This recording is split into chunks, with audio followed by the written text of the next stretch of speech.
want to talk about a few things that have been on my mind. We're going to give people a chance to filter in for a little bit before starting the stream. We are going to be playing Mugenics today. I've been enjoying the fuck out of that game, and I would love to share some of the fun with you guys. That all being said, last night I put out a TikTok where I was talking about how I have to slow down my content creation. I kind of want to elaborate on that more because now that I'm here, I've already made such a huge difference taking better care of myself and everything.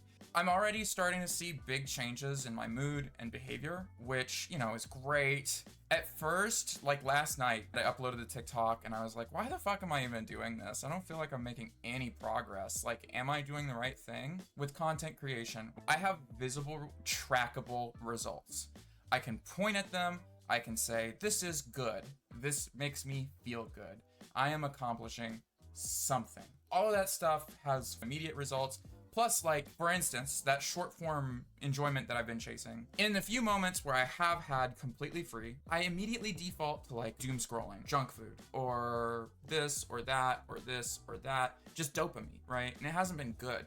So I've been focusing on trying to curb my dopamine issues and focus on getting some of that long-term reward. Today, I am reaping some of the results. Some of them, I'm sure it can only get better from here because I've still got a lot to catch up on in my taking care of myself. But with that being said, I'm starting to see like, oh, this is really worth it actually. I just want to say to you peeps, I know that doom scrolling is addictive and it feels good in the moment. And there are so many things that flood your system with dopamine and feel good in the moment. But if you are in a dopamine loop where you are constantly chasing that, take a week, curb your addiction, focus on cleaning your room, doing your bed, your skincare routine, brushing your teeth, you know, whatever it is that you're not doing that's going to make you feel good in the long run.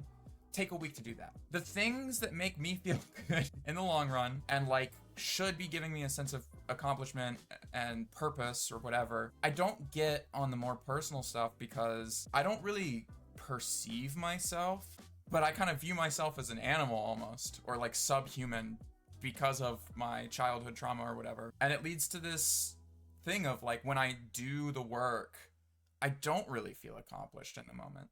Thinking about that also got me like wondering, I think the reason that a lot of trans women associate themselves so heavily with like the dog girl vibe, and to be honest, I'm one of them. Not so much like puppy girl, I'm a feral animal. Sometimes I go more like the skinwalker route. I'm like, I'm not some puppy girl. I'm the skinwalker that like comes up to your back door to demand bones from your most recent slaughter. I need that marrow. You have no idea. Sorry, that's a weird tangent. But I think that's like a part of why it's so pleasurable when someone else engages in that kind of behavior. It's sort of healing. Like, for most of your life, you're treated inhuman for your beliefs and the way that you feel. And then if you have like a partner or a friend that engages in the puppy play, it kind of acknowledges that inhuman feeling from childhood in a safe way, like in an accepting way. Person who is interacting with you in this way is, you know, accepting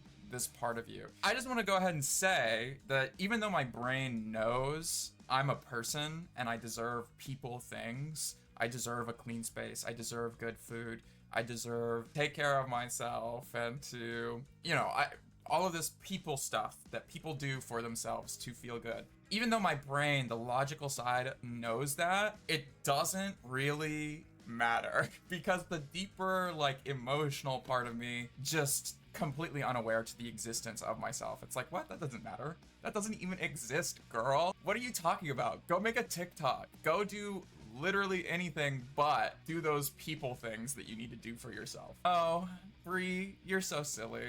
Just do the people stuff. Short and sweet of my little rant here is that loving yourself is important. And even if it's difficult for you specifically, do not skimp out on it. It is productive. It will lead to you feeling better. It will lead to you wanting to do more and do it authentically. There's really no downsides to it. Other than it's a little bit, and I will be honest about this part, it is a bitch to get started. This week, I have been moaning and complaining. because like I've been limiting the amount of dopamine I can get. So for a lot of it, I've just been like, to the next step, and it's like, okay, girl, quit being over dramatic. Be patient with yourself, seriously. Like, I don't think that as human beings, I don't think that we can do this part without being over dramatic, at least a little bit. I mean, some people certainly can. And to those of you who have the resolve to be that stoic, I congratulate you. I'm a little bitch and I love to throw my little bitch parties, so whatever. But now I'm like, now that the bitch party part is over, I'm just like, yeah, this stuff is worth doing. I'm gonna keep doing it. I'm gonna try not to sacrifice it again in the future. Voice training. It is something that I have officially began. I have warm-up routines and all kinds of stuff. Speaking of the TikTok from last night, that was my first attempt of using my passing voice in content that I've made. This right here is my attempt to sound feminine with not putting a whole lot of effort in.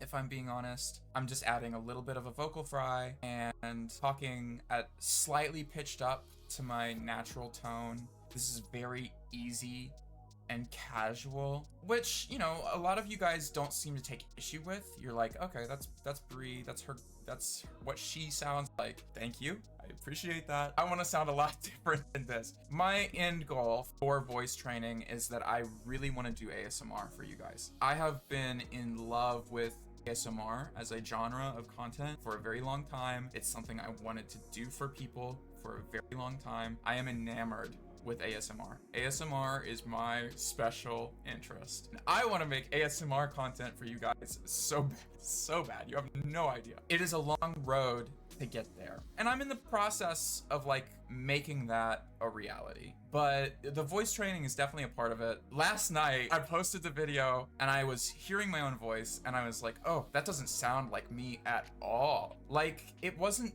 I'm not gonna say it was bad. It was definitely rough. But like, I'm watching my body move around in the background and I'm hearing this voice and I'm thinking to myself, that doesn't sound like Brie.